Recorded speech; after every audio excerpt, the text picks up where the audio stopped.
Bismillah, Assalamualaikum warahmatullahi wabarakatuh.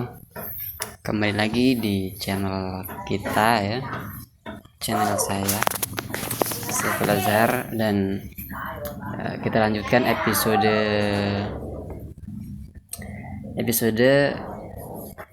To My Mom. Nggak tahu ini yang keberapa ya, seperti yang saya bilang sebelumnya. Di episode ini no edit ya, jadi semuanya kekakuan ke apapun yang terlihat itu tidak ada cut-cutnya gitu ya. Nah, semoga tidak ada hal yang ini challenge untuk pertama melatih public speaking ya, supaya juga saya lancar untuk berbicara dan untuk latihan juga. Dan ini hanya untuk latihan, pure latihan ya, ini untuk kenang-kenangan aja nanti, supaya nanti kelihatan.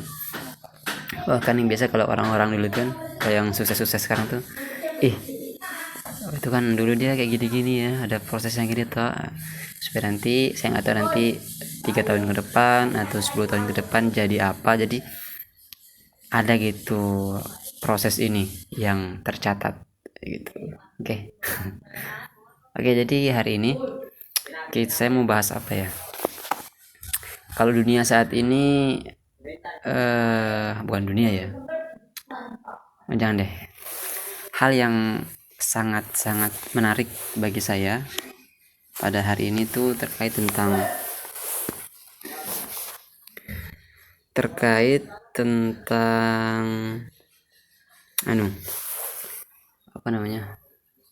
agama Islam. Kenapa? Oke. Jadi gini, dulu ya, ketika mungkin kita itu masih kecil gitu tuh, kita itu diajarkan agama Islam, tapi kita itu tidak tahu buat apa gitu.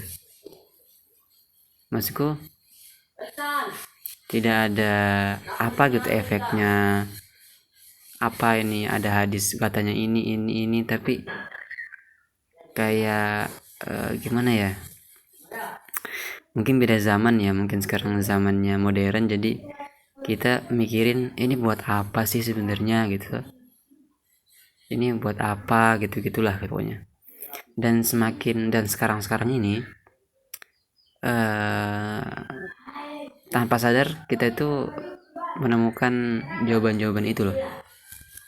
Contoh misalnya di surah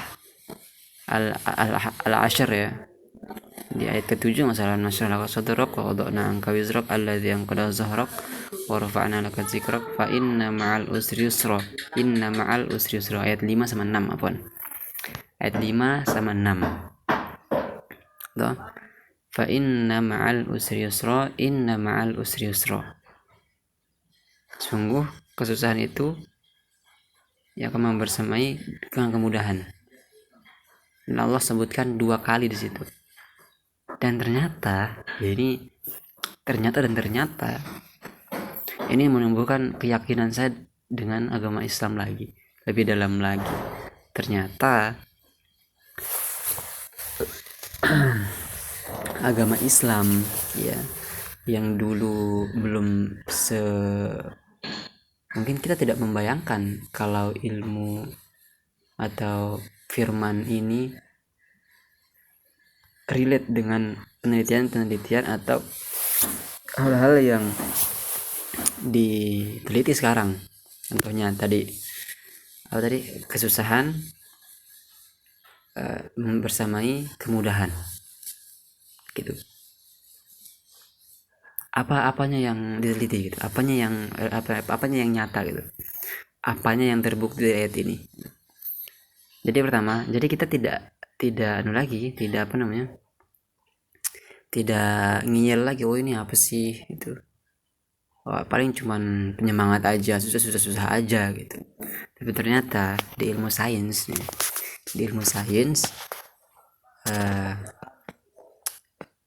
usaha yang susah ya.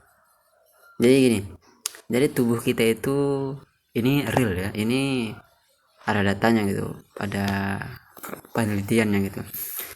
Jadi tubuh kita atau otak kita atau badan kita lah gitu ya, badan seluruhnya gitu, badan kita itu punya otomatis.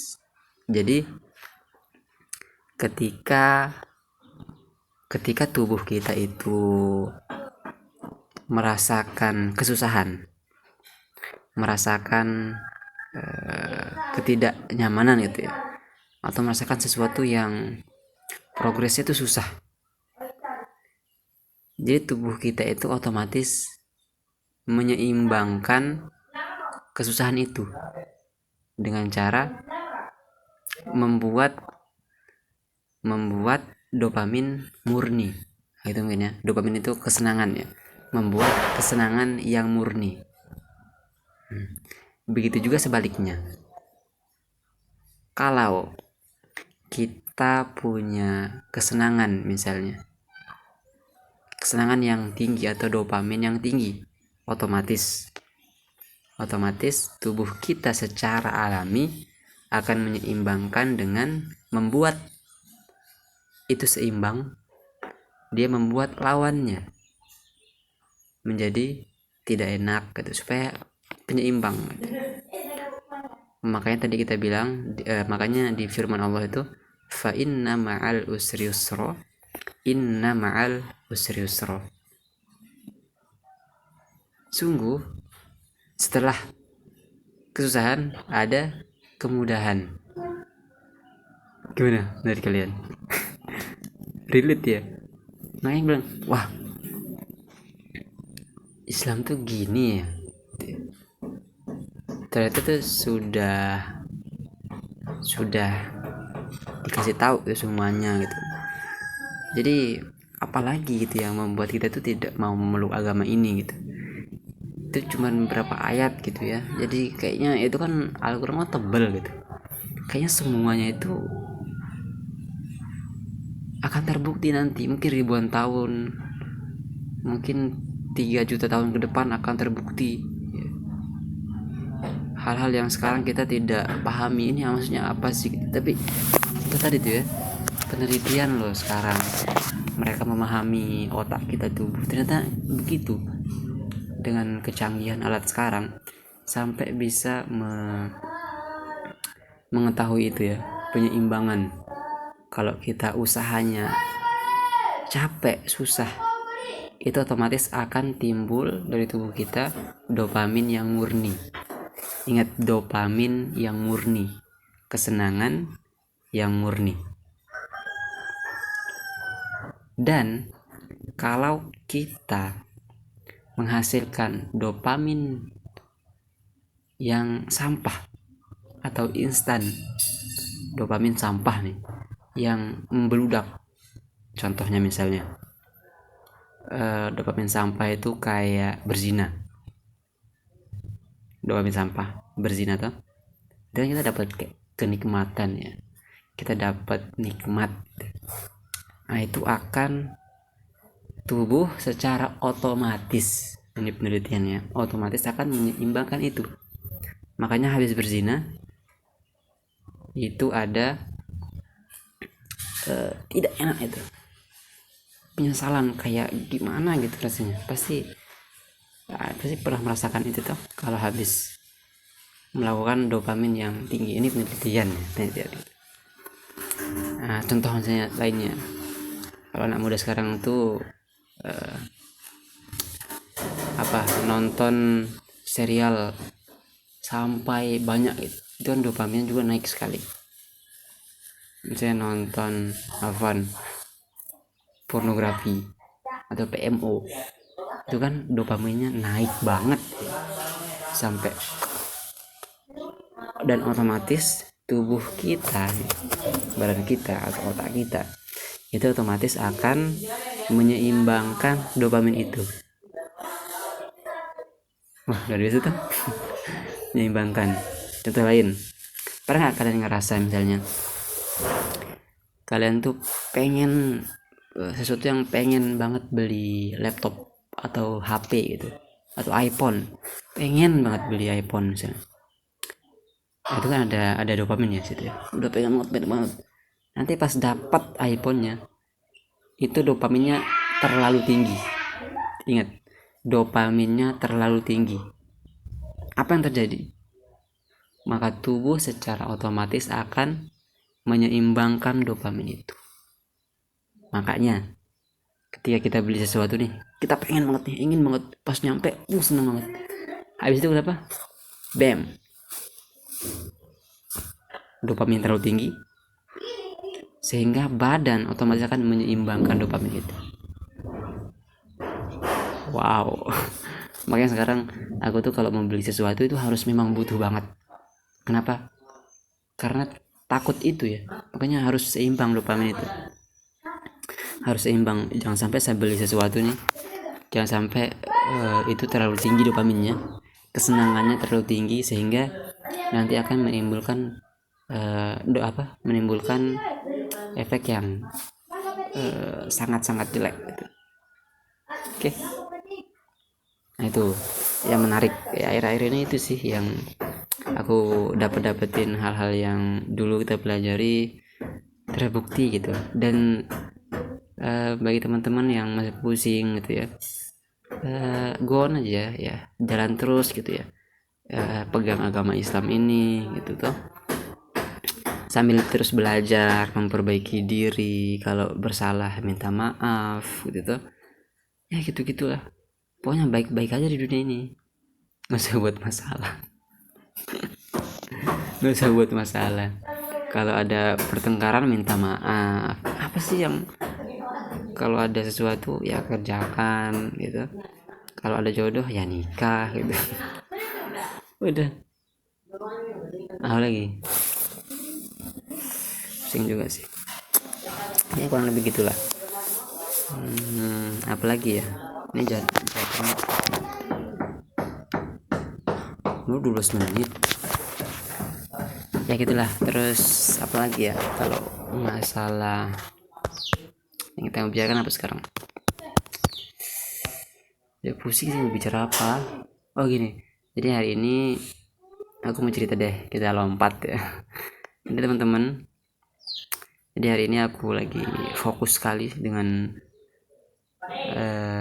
channelnya pesantren ya.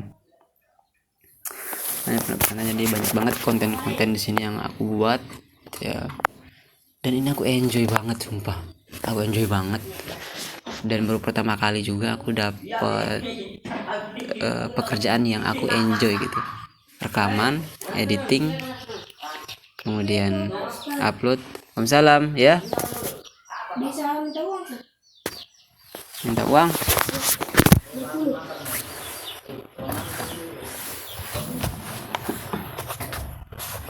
Gimana tas? Mana tas?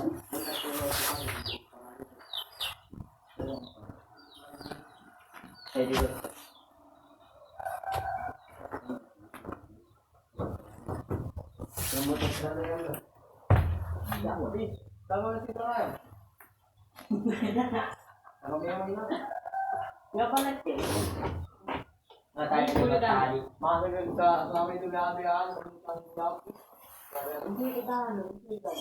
Bukan satu.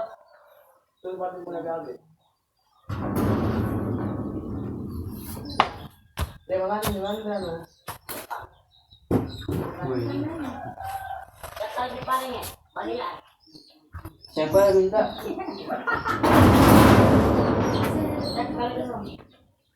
Ya, anak itu.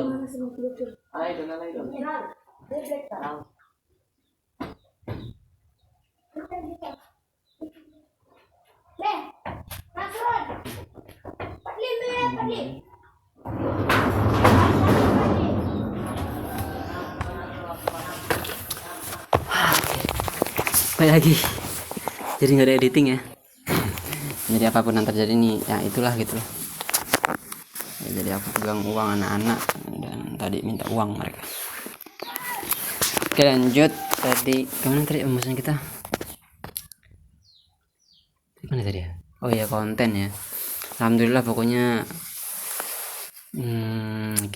alhamdulillah aku bisa enjoy ya pekerjaan ini, walaupun memang agak capek gitu ya, tapi sesuai teori yang tadi kita bahas gitu, seimbang gitu. Jadi karena aku tahu paham teorinya, dan kalau aku merasa susah gitu, aku merasa capek dengan project ini, ya aku akan paham bahwa nanti otomatis tubuhku akan membuat dopamin yang murni, dopamin yang asli, dopamin murni.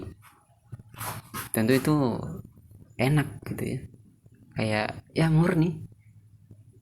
Murni gimana kalau dopamin murni itu ya otak kita jadi tenang, jadi nyaman, tidak ada hambatan. Terus kalau kita berinteraksi sama orang nyaman, ketika kita berekspresi juga natural gitu. Nah, itu efek dari dopamin yang murni. Nah, makanya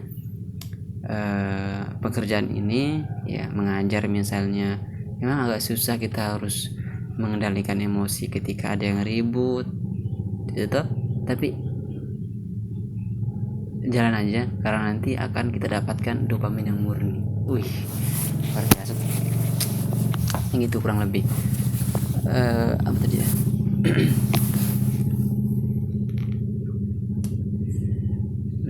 Itu mungkin ya.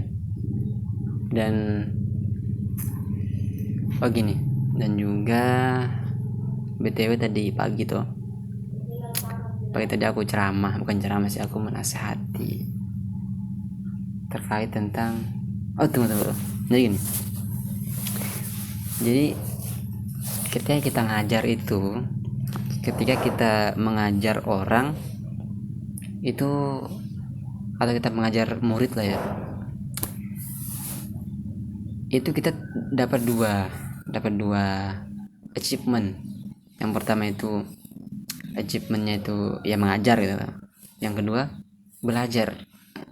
Jadi ketika kita mengajar orang nih, kita juga dapat achievement di situ, kita dapat pembelajaran juga. Dari segi apa? Dari segi pemahaman. Ini aku rasain ya.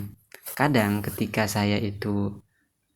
aku mengajar mereka nih, santri-santri di sini, kadang ada sesuatu argumen yang sebelumnya itu aku nggak terlalu paham, tapi pas coba menjelaskan di depan itu tiba-tiba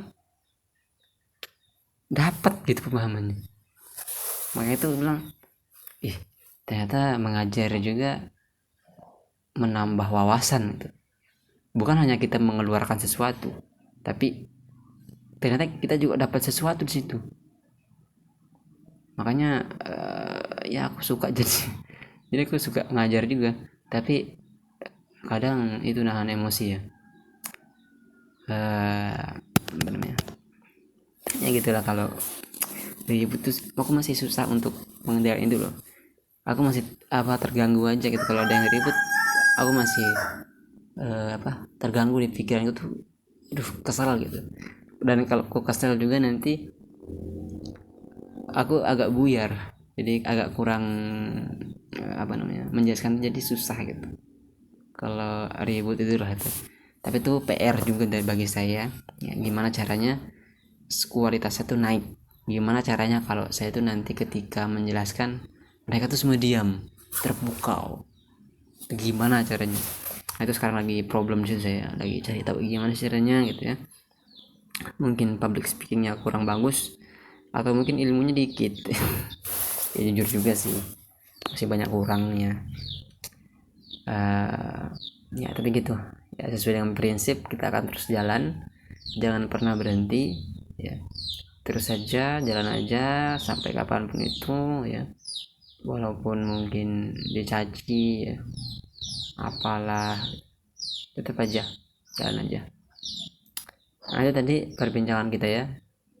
Ini episode To My Mom atau episode 8 atau 10 ya. Dan udah lama juga vakum episode ini.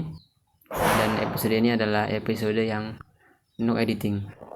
Jadi dari pertama percakapan itu murni ya, tidak ada editingnya, karena